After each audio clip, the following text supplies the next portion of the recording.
Shane Van Gisbergen completes his second Cup Series trip at Darlington Raceway and scores his first Oval Top 20 finish of 2025. What's going on, guys? It's Daniel, and welcome back to our video. As I just said a second ago, Shane Van Gisbergen has completed his second Cup Series trip and his first Cup trip as a full-time driver in the Cup Series at Darlington Raceway, and finishes in the top 20 for the first time on an oval in 2025 in 20th place. Shane Van Gisbergen qualified back in 36th place, so as we know, he's not been that great on qualifying at the beginning of these races. But early in the race, we knew his car was actually a lot better on the long run for some of the time tracking I did yesterday from the practice speeds. He had a really good long run car like he had back in the Xfinity Series. Early in the event, he would kind of maintain around that 33rd to 36th range, but stay up there. But his car, especially on the long run, really started coming in, and he started moving his way up to the front. And by the time we got near the end of stage number 1, Shane Van Gisbergen would be up around 30th to 31st in the event, and would actually keep himself on the lead lap and started passing guys like Riley Herbst, Cole Custer, guys have been kind of around throughout most of the early portion of the season. Got by Austin Hill early in the event. JJ Yeley fell out of the race. He also missed the first big wreck that was happened when Kyle Larson hit the inside wall, and also missed the Carson Hocevar crash early in the race as well, and would start moving his way up to the front inside of the top 30. And would basically, by the end of stage number 1, I believe Shane Van Gisbergen would be around 31st or 32nd in the race. Not great, but starting to show himself a little bit of speed. We get to stage number 2 of the race. William Byron, of course, is continuing to dominate the early portion of this event, leading every single lap up to this point. And Shane would actually get a speeding penalty, I believe, at this point. It would drop back a little bit, but would still be on the lead lap. And he started making a lot of progress, and actually got by guys like Chase Briscoe and Christopher Bell. It was inside the top 30 at this point of the event. And then stage 2 came around, like I said. He had a little bit of strategy, of course, happening at this point, and was starting to move his way forward, and actually would maintain his track position from that 28th range to being around 31st. And then around lap 135, 136, he was already down pit road. Majority of the leaders like Kyle Busch, Ryan Blaney, Tyler Reddick, other drivers in the field, not Kyle Larson's out of the race, but other people like Ty Gibbs, Ryan Preece, Chris Buescher, Bubba Wallace, many of the guys up front early in the event, they had all come down pit road. Brad Keselowski, another guy who had been having a really strong run early in the day, he would nearly end up spinning out. A lug nut would come out the right rear of his car. NASCAR waited 4 or 5 laps. They would throw the caution. That would trap Shane Van Gisbergen a lap down at that point. But most of the guys that were a lap down, guys like him, Kyle Busch, Bubba Wallace, Ryan Preece, many of those guys that were trapped a lap down, they would actually go ahead and take the wave run and get back on the lead lap. And early in this next run, Shane's car wasn't that good. However, the car started getting better on the long run, and he started showing a little bit of improvement. And by the time we got to the end of stage number 2, Shane Van Gisbergen will be up around 25th to 26th and continue starting to charge his way up to the front a little bit more. As we got to the start of stage number 3, they make some adjustments. Unfortunately, he would get, I believe, another speeding penalty at that point and would have to go to the tail end of the line and restart around, I believe, 31st or 32nd. But the car continued to improve, and it got a lot better. See, his car was not that good on the short run, but his car was very, very good on the long run. It started passing some guys that had been struggling at that point. He started passing Chase Briscoe, who wasn't that good. Now, guys that he'd been ahead of, guys like Ty Gibbs, Christopher Bell, Joe Logano, kind of those guys were basically got benefited by the caution that happened for Brad Keselowski and the lug nut issue, but they were up front, and he started moving his way toward the front once again, and would actually get up inside the top 30. Then green flag pit stops happened. A couple drivers had some issues on pit road. He actually pitted a little bit earlier in stage number 3 near the end, would lose a little track position, but it will get up as far as around 22nd or 23rd. And then he would actually get by a couple guys that were playing the long game like Ryan Preece and Bubba Wallace as well. Bubba Wallace had come down pit road a little bit later. It was around 22nd or 23rd. And Shane would be around 22nd at that point, almost finding his way inside of the top 20.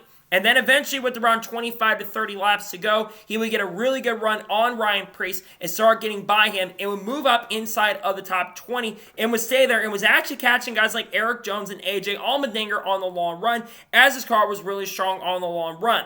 And then with around 5 laps to go, as Ryan Blaney and Tyler Reddick, who had gone by William Byron at this point, they were bound for the race lead. Ryan Blaney got the lead with 4 laps to go. And then Kyle Larson checked up for Tyler Reddick, who got on the outside wall, and Bubba Wallace ran into the back of him, spinning Kyle Larson in the inside wall, bringing out the caution.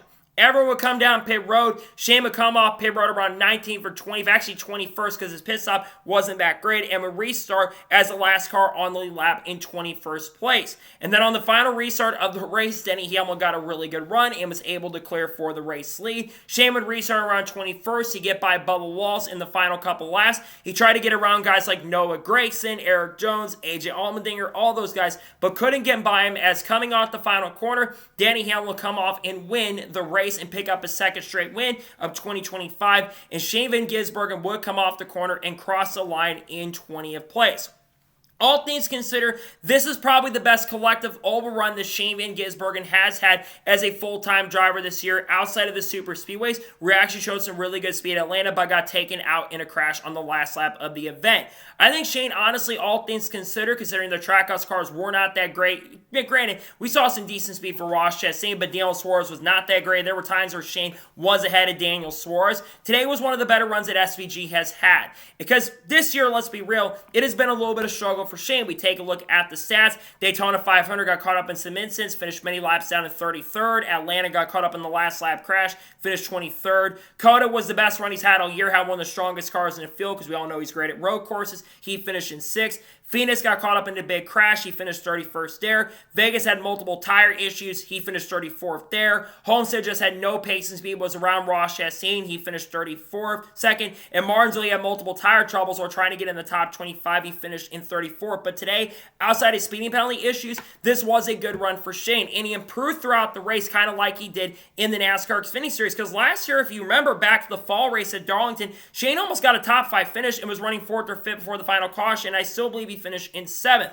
This is actually a good track for Shane Van Gisbergen, and I thought what he had today happen was going to happen like it did, because the only other time he's been great this year on the ovals has been Bowman Gray. And today wasn't a great day by any stretch of the imagination, but the finish inside the top 20, it shows that he is making a little bit of progress. And this is what I want to see from Shane. I'm not expecting Shane to always do this where he's going to finish top 20 or even sometimes maybe top 25, but I got to see improvement throughout the races, and today was the first time I've seen outside of a road course where he has shown improvement this year. So he did a really good job, all things considered. There's obviously not much pressure because he is a rookie, but today was a good day, and he showed why he belongs in the NASCAR Cup Series. Not a bad day for Shane to finish inside the top 20. Now the goal is when we get to tracks like Bristol and we get to tracks like Kansas, for example, try to continue this improvement. Try to continue the momentum. Instead of finishing 20th, try to get 15th. Maybe try to get 18th or 19th. Continue having top 20s, because that's what is going to be important, because we know it's going to take time for him to develop. It's been a rough start to the year for Shane.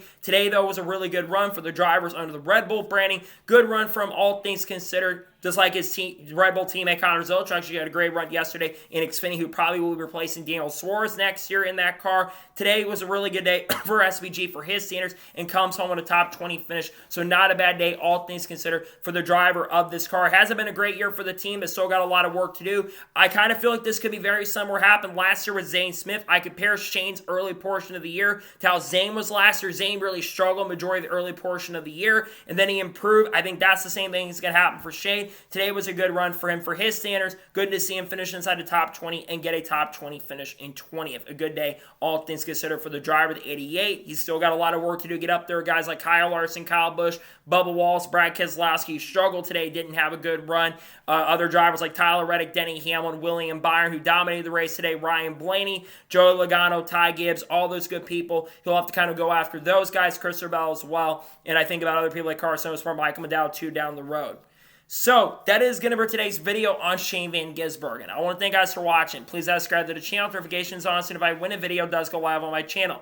Follow me on Twitter, Facebook, and Instagram, and support me on Patreon as well. Let's go more of that, and comment your thoughts below on today's episode. How do you think Shane Van Gisbergen did today? You still think he's got a lot of work to do this season, or you think today was a little bit of a sign of improvement? Let me know your thoughts in the comments below. Tomorrow on the channel, we're going to have a NASCAR news video discussing news over the course of the last couple days. I did a review on the Cup Series race a couple hours ago, talking about Denny Hamlin's win and getting his second straight win at Darlington. And then, of course, we're going to have some other content. We're going to have the interest for the Food City 500 at Bristol. And we're also going to have the race picks for the truck race at Bristol.